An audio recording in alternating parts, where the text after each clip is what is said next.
सांप और नेवले को जानी दुश्मन कहा जाता है, लेकिन क्या आपने कभी ये जानने की कोशिश की है कि आखिर इनके बीच दुश्मनी की असली वजह क्या है? इस वीडियो में हम आपको बताएंगे, तो चलिए वीडियो को शुरू करते हैं।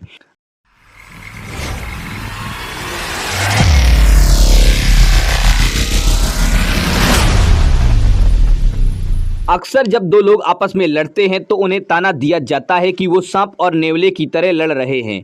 किस्से कहानियों में भी या फिर आम जिंदगी में भी अक्सर सांप और नेवले की फाइट देखी जाती है। लेकिन क्या आपने आज तक ये जानने की कोशिश की है कि इन दोनों के बीच ऐसी कट्टर दुश्मनी का कारण क्या है? नहीं ना।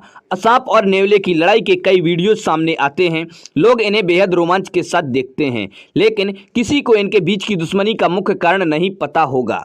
सांप और नेवले के बीच की लड़ाई में कभी सांप बाजी मार जाता है तो कभी नेवला। हालांकि ज्यादातर नेवला ही सांप को या तो मार डालता है या फिर घायल कर देता है। अधिकतर जीत नेवले की ही होती है। दोनों जानी दुश्मन हैं और एक दूसरे के खून के प्यासे भी रहते हैं। सांप और नेवला एक दूसरे को सीधी नज़र से देखना पसंद नहीं करते हैं। सांप और नेवला प्राकृतिक दुश्मन हैं, लेकिन नेवला सांप को मारता है ताकि वो खुद जिंदा रह सके और सांप नेवला को मारना चाहता है ताकि सांप जिंदा रह सके।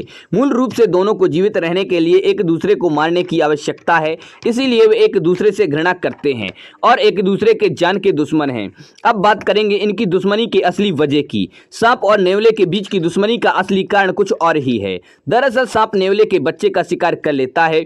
उसे नेवले के बच्चे भोजन के तौर पर काफी अच्छे लगते हैं। अपने बच्चे को बचाने के लिए नेवला सांप से भिड़ जाता है और इसी वजह से दोनों के बीच दुश्मनी चलती रहती है। आमतौर पर कहा जाता है कि भारत में पाए जाने वाला भूरा नेवला सांप के जहर से बचे रहते हैं, लेकिन ये सच नहीं है। हाँ, नेवलों पर जहर का असर काफी समय बाद करता है। इस वजह से लड़ाई के वक्त सांप को लहूलुहान कर नेवला बचा नजर तो आता है, लेकिन थोड़ी देर बाद ज्यादातर मामलों में उसकी मौत हो जाती है। साथ ही सांप से ज्यादा फुर्तीला होने की वजह से भी नेवले को इसका फायदा मिलता है। वो अपनी फुर्ती से सांप के डंक से बचा रह जाता है।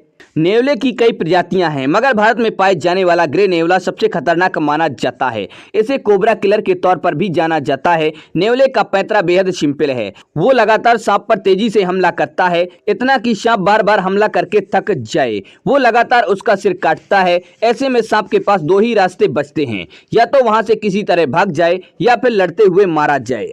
अगर कोबरा जैसा जहरीला सांप इंसान को डस ले तो शख्स की कुछ ही देर में मौत हो जाती है। ऐसे में लोग सोचते हैं कि नेवले पर सांप के जहर का असर क्यों नहीं होता। हालांकि ये पूरा सच नहीं है। नेवले पर भी सांप के जहर का असर होता है, मगर नेवले के शरीर में एंटीडोट होते हैं, जिसके चलते वो सांप के जहर को सीमित मात्रा में झेल सकता है। मगर कोबरा जैसे जहरीले सांप तो उसे मारने की क्षमता रखते हैं, फिर वो क्यों बच जाता है? दरअसल नेवला अपनी फुर्तीली चाल से सांप से बचता है। वो उसे डसने का मौका ही नहीं देता। सांप जैसे ही डसने की कोशिश करता है, वो हटकर उसका सिर काट लेता है। वहीं अगर नेवला चूक भी जाए तो उसके फर उसे बचा लेते हैं। दरअसल लड़ाई के दौरान नेवला अपने फर सख्त कर लेता है। इसमें उसके शरीर के बाल सख्ती से खड़े हो जाते हैं। सांप के दांत इतने लंबे नहीं होते, ऐसे में उसकी खाल तक पहुंच नहीं पाते और सारा जहर त्वचा के बाहर ही रह जाता है। अगर खाल के अंदर कुछ जहर चला भी जाए तो बाहरी चर्बी पर ही पहुंच पाता है, जहां से जहर शरीर में धीरे धीरे जाता है। ऐसे में नेवले के प्रतिरक्षा तंत्र को उस जहर से मुकाबला करने का पर्याप्त समय मिल जाता है। कुछ लोग ऐसा सोचते हैं कि नेवला सांप को मार डालता है तो वो जहरीला होगा, जबकि ऐसा नहीं है। नेवले में जहर नहीं होता, बल्कि वो तो सांप की खोपड़ी और उसके शरीर को काटकर मारता है। अगर नेवला किसी इंसान को काट ले तो इलाज करवा कर ठीक हो सकते हैं, क्योंकि कुत्ते की तरह नेवले के काटने से भी रेबीज ही होता है। तो दोस्तों, आप लोगों को वीडियो कैसा लगा? पसंद आए उसे लाइक करें और अपने दोस्तों के साथ शेयर करें। हमारे चैनल पर पहली बार आए हैं तो हमारे चैनल फैक्ट्स क्रिएटर जी को सब्सक्राइब करें और बेल आइकन भी दबा दें।